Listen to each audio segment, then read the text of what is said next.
The Emancipation of Harley Quinn. Smoke on. It's probably only chronic and I Smoke on. Smoke on. smoking on chronic and Smoke on. I am simply Gino Green, And I'm Ron Kilo. and this is Cannabis Critic. Today's episode is sponsored by the Strand of the Day. The team, Harley Quinn. Man, the Emancipation. Terrible. Terrible.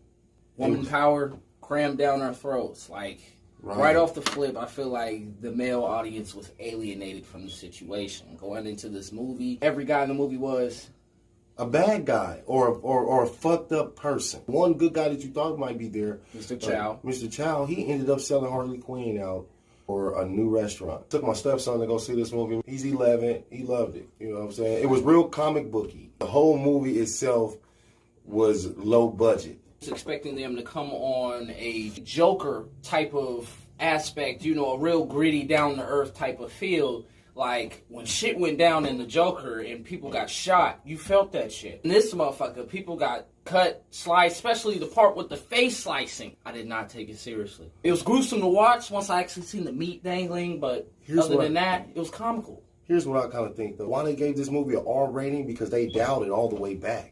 But they didn't say fuck enough times in the movie for me to remember You when they got was an saying R fuck. rating and wasted it. Her acting was good.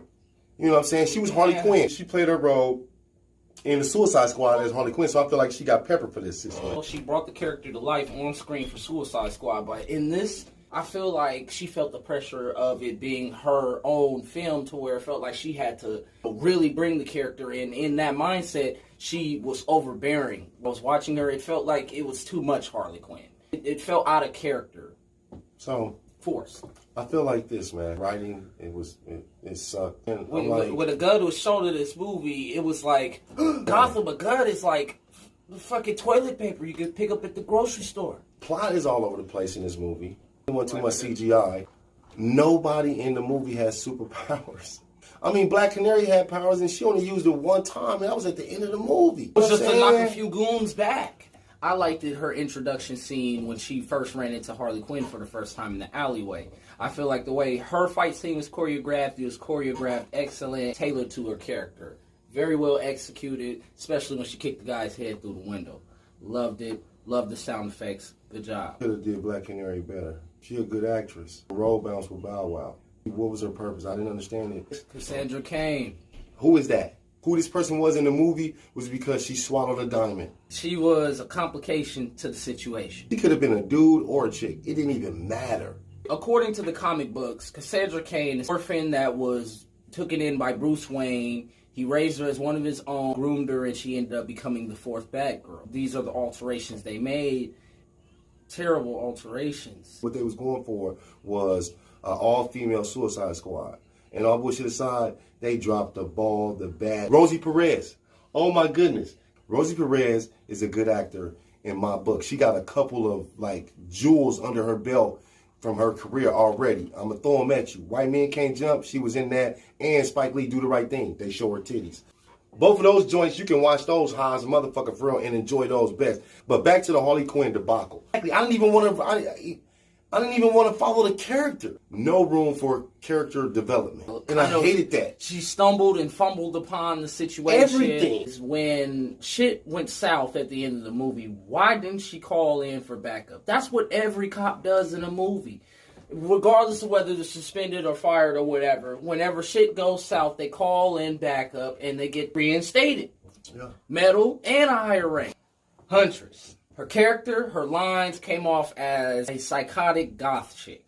It was unappealing to me. It felt too much like she was killing because she was enjoying it. Kind of how the movie translated the character to me as I was watching it. I was just like, she doesn't really seem like she's doing this for the fam. Especially when she was killing the guy on the slide. He didn't have a hand in the murders of her family members. I wanted the characters to really have purpose. Right. I wanted it to be consequences and repercussions. Real ones. You know what I'm saying? Believable. Villains. Victor Zsasz and Black Mass is my favorite part of the film.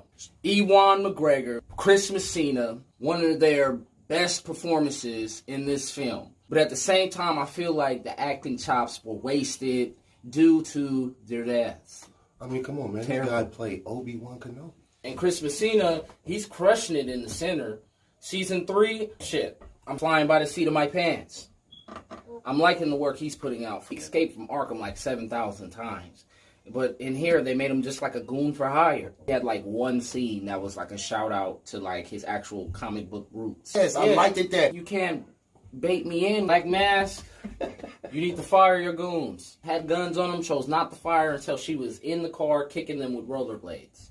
Fire those guys. They made him have to put the whole helmet on. It was You've added a new outfit to Comic-Con. John, you said it might be better if you watched this movie when you high. We watched it while we was high. It was not. I'm gonna give this motherfucker a wet blunt. A wet blunt. This has been another episode of Cannabis Critics. I am Simply Gino Green. And I'm Ron Kilo. This has been Cannabis Critics.